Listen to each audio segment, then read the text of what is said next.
Good morning, good morning. Today is Wednesday, December 2nd or 3rd. Wednesday, December 3rd, 2025, and it is a snowy day in Pennsylvania. Um, Usually Wednesdays I'm down the highway to the flea market, but it's a snowy day in Pennsylvania. I forgot again. I was telling myself before before I hit record, your introduction. Whatever. PA doll lady here. Um,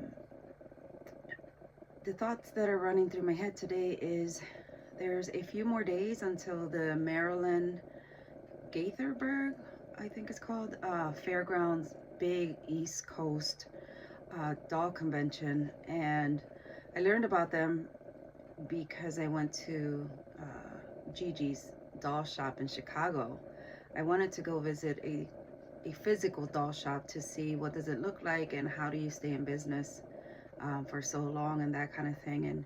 And Sherry was very gracious with her time, and she stopped to talk to me and gave me some information about the business and how long she's been here and this and that, and also gave me some magazines and kind of told me, hey, December kicks off one of the biggest doll shows in our coast, which I'm in the East Coast. So I am heading to my first doll show in September. I don't even know what I'm talking about. In December.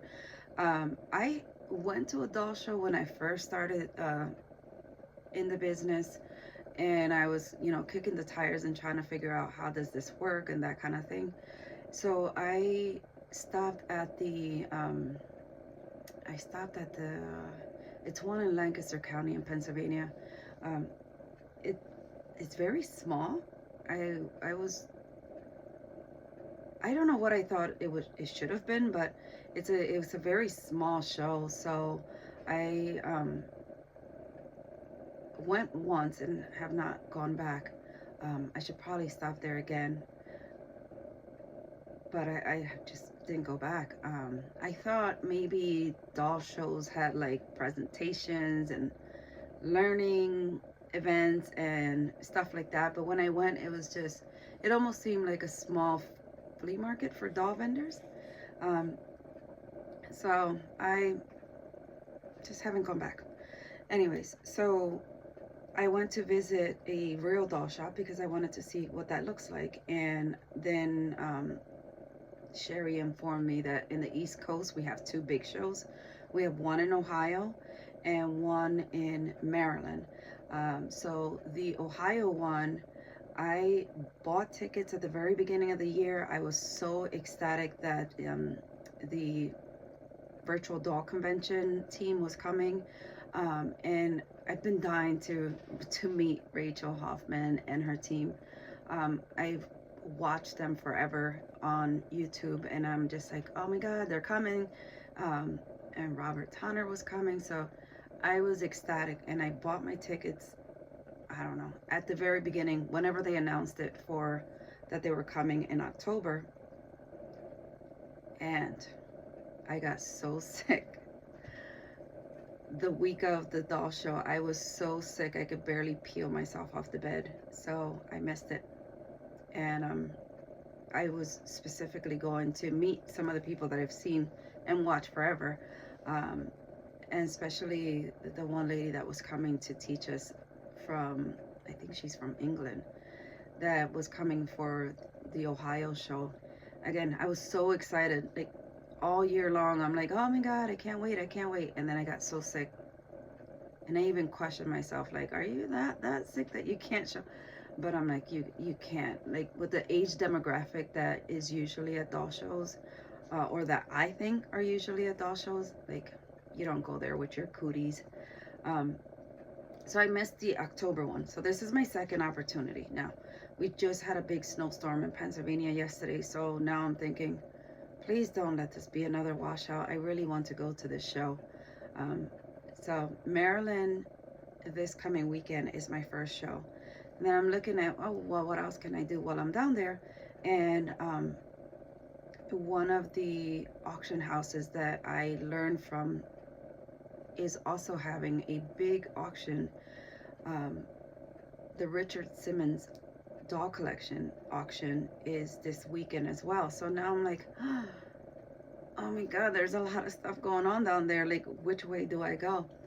Um, so I want to know from you, like the people that go to these shows, what is it like? What do you expect when you go there? For me, like the story I'm telling myself is it's probably gonna be like a museum of really high-end dolls, and probably not much that I could afford to bring back. But I don't know. I've never been to it, so maybe that's not true. Maybe that's just the story that I'm telling myself. So I'm going to the Maryland show with and I don't know if it's true or not. Gaithersburg is the name, and it's happening Saturday and Sunday, and it's very limited. It's just like, I don't know, like 4 or 5 hours each day. So I think I want to go both days. Kathy, one of the experts in China head dolls, is gonna be there, kind of teaching things about like which one is a repro and which one is a real China head doll. Which for me, I kind of struggle with some of the China head dolls. Now that I'm starting to see the antique ones more and more, now I'm starting to be able to decipher a little bit better, but I could still, maybe a really good repro might still make me stumble.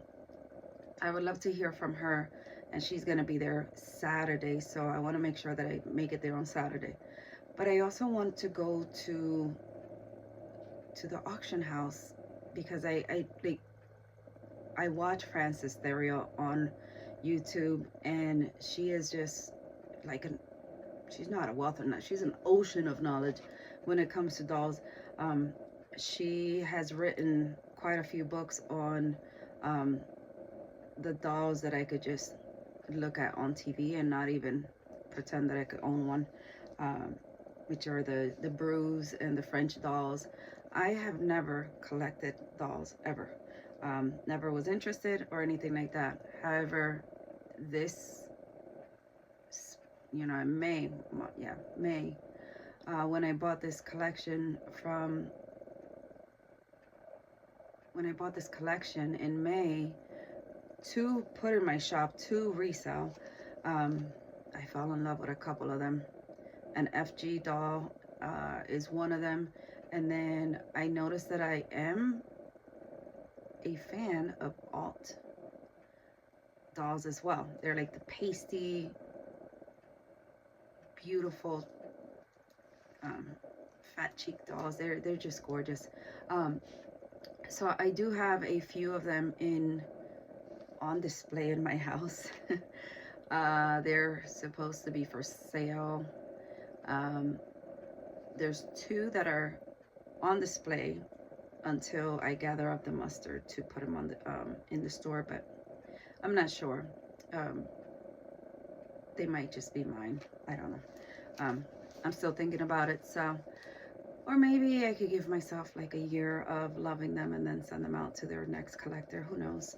But I just developed a absolute love for those French dolls, which are way above my budget. But I managed to sell off quite a few of the dolls that were in that collection. So essentially I got all my money back. I'm already in the profit. And if I really, really wanted to, I could keep them. And I'm trying not to be a doll collector. I'm trying to be a good steward and ship them to where they belong. But, who knows? I might end up with 1 or 2 myself, or 3. So tell me what you guys do at the doll shows. Like, do you just connect with everybody? Do you go in there to learn? Do you find the best deals at the doll shows? Like, how does it work? I have not been to the Maryland doll show, and what's weird about it is that doll show has been going on since, I think it said 1972. Again, The thing has been going on since before I was on planet Earth. So the people who know, and I'm not one of them, so I'm just about to learn about it. But what do you find interesting about the Maryland show? What do you recommend from that show? Are there places to eat that are awesome over there? Are there vendors that you are like so excited to see, that you see every year? Because since it's been going on since 1972, so that means it must be good, because I mean, if it wasn't good, it would have died off a long time ago. That's the story I'm telling myself, at least. What are you excited to see over there or learn about or whatever? For me, it's all new experience, so I will figure it out when I get there, and hopefully I get to meet a few people. Obviously, like, when you have a store, it's different from your name. Well, my store is different from my name, so I may have serviced a lot of people, but it's not through the PA Doll Lady name. So you, like, even though you may see dolls that maybe you sold, because the names are different, maybe you don't make the connection. I'm not sure. I don't know what I'm thinking. Let me know if you have gone to this show. What are you excited to what are you excited about to go to the Maryland show? And is anybody else going to the Richard Simmons doll collection auction? Have you ever been to the Theriot auction in person? I want to know. So help a newbie out. Give me some information on what to do. Do people gather the day before the show to chat and whatever? I don't know how this works, so I would appreciate your guidance for all the the people that go there all the time and that kind of thing. What are you excited to see? Let me know. Peace.